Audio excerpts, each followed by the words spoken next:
এদিকে রাজশাহীতে rail line অবরোধ করে বিক্ষোভ করেছেন সরকারি চাকরিতে কোটা সংস্কারের দাবিতে আন্দোলনকারীরা। রাজশাহী বিশ্ববিদ্যালয়ের শিক্ষার্থীরা রংপুরে মহাসড়ক অবরোধ করে বিক্ষোভ করেছে রোকেয়া বিশ্ববিদ্যালয়ের শিক্ষার্থীরা। দুপুর 12টার দিকে সাধারণ শিক্ষার্থীদের ব্যানারে ক্যাম্পাস থেকে একটি বিক্ষোভ মিছিল বের করা হয়। মিছিলকারীরা রংপুর ঢাকা মহাসড়কের মডার্ন মোড়ে গিয়ে সড়ক অবরোধ করে সেখানে সমাবেশ করে। এর ফলে ঢাকা, বগুড়া, দিনাজপুর, কুড়িগ্রাম, লালমনিরহাট রুটের দূরপাল্লার বাস সহ শত শত যানবাহন আটকা পড়ে। এদিকে দুপুরে রাজশাহী বিশ্ববিদ্যালয়ের বিভিন্ন আবাসিক হল থেকে শিক্ষার্থীরা খণ্ড খণ্ড মিছিল নিয়ে ক্যাম্পাসের প্যারিস রোডে জড়ো হয়। সেখান থেকে তারা মিছিল নিয়ে ক্যাম্পাসের বিভিন্ন সড়ক প্রদক্ষিণ করে মেহেরচণ্ডী রেলগেট অবরোধ করে। এ সময় তারা কোটা সংস্কারের পক্ষে বিভিন্ন স্লোগান দেয়। দুপুর পর্যন্ত রেলপথ অবরোধ করে রাখায় ঢাকা ও খুলনাগামী বেশ কয়েকটি ট্রেন আটকে পড়ে।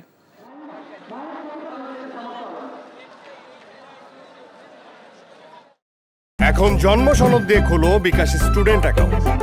নিজের বিকাশ নিজে কর।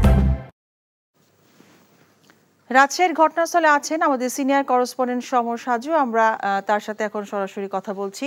সাজু, আমরা জেনেছি যে শিক্ষার্থীরা আজকে রেল অবরোধ করেছে, তো আসলে সার্বিক পরিস্থিতি আপনি কেমন দেখছেন অবরোধের, আমাদেরকে জানাবেন।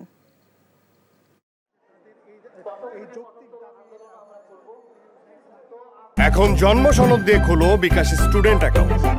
নিজের বিকাশ নিজে কর।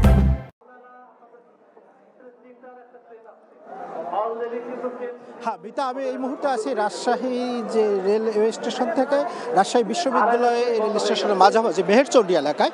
আপনি নিশ্চয়ই দেখতে পাচ্ছেন আমার পিছনে শিক্ষার্থীরা তারা আন্দোলন করছে। তারা বলছে যে 2018 সালে যে পরিপত্র বাতিল হয়েছিল সেই পরিপত্র বাতিল যেটা হয়েছিল সেটা বাতিলে থাকতে হবে, এবং তারা বলছে যে কোটা সংস্কারের যে আন্দোলন সেই আন্দোলন তাদের দাবি তাদের মেনে নিতে হবে, এবং তারা এই দাবি মেনে না পর্যন্ত তারা নিয়মতান্ত্রিকভাবে প্রতিদিন আন্দোলন করে যাবে। আজকে বেলা 11টা, 11:30 থেকে তারা এই রেলপথ অবরোধ করে আন্দোলন করছে রাজশাহী বিশ্ববিদ্যালয়ের শিক্ষার্থীরা, এবং এখন পর্যন্ত শিক্ষার্থীদের সঙ্গে কথা বলে জেনেছি তারা আজকে দুপুর 3টা পর্যন্ত এই আন্দোলন চালিয়ে যাবে। তবে এই আন্দোলনের ফলে এরই মধ্যে কিন্তু রাজশাহীর সঙ্গে বিভিন্ন রুটে যে ট্রেন চলাচল সেই ট্রেন চলাচলের কিন্তু শিডিউল বিপর্যয় ঘটেছে। এর মধ্যে 3টি ট্রেন বিভিন্ন স্টেশনে আটকা পড়েছে। এর মধ্যে ঢাকা থেকে ছেড়ে আসা ধূমকেতু এক্সপ্রেস, খুলনা থেকে ছেড়ে আসা কপোতাক্ষ এক্সপ্রেস এবং টুঙ্গিপাড়া এক্সপ্রেস, এইগুলো রাজশাহীর এখন পর্যন্ত পৌঁছতে পারেনি। এর মধ্যে কপোতাক্ষ এক্সপ্রেস রাজশাহীতে স্টেশনে আসার পর আবার 3টার দিকে ছেড়ে যাওয়ার কথা ছিল, সেই ট্রেনটি এখন পর্যন্ত রাজশাহী স্টেশনে আসতে পারেনি। সম্ভবত এই ট্রেনটির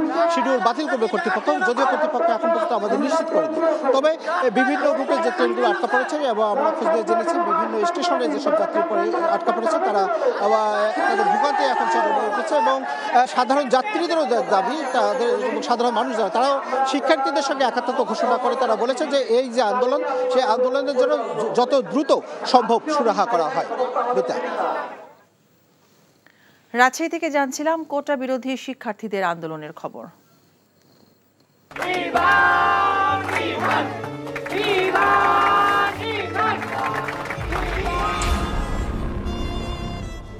তুমি নিজের জীবনটা শেষ করলে, সাথে আমারটাও শেষ করে দিয়ে গেলে। আপনি এই মেয়েটাকে চেনেন না? না।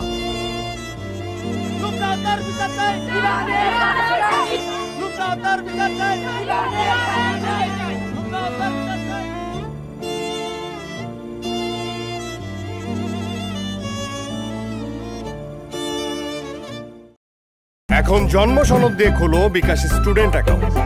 নিজের বিকাশ নিজে কর।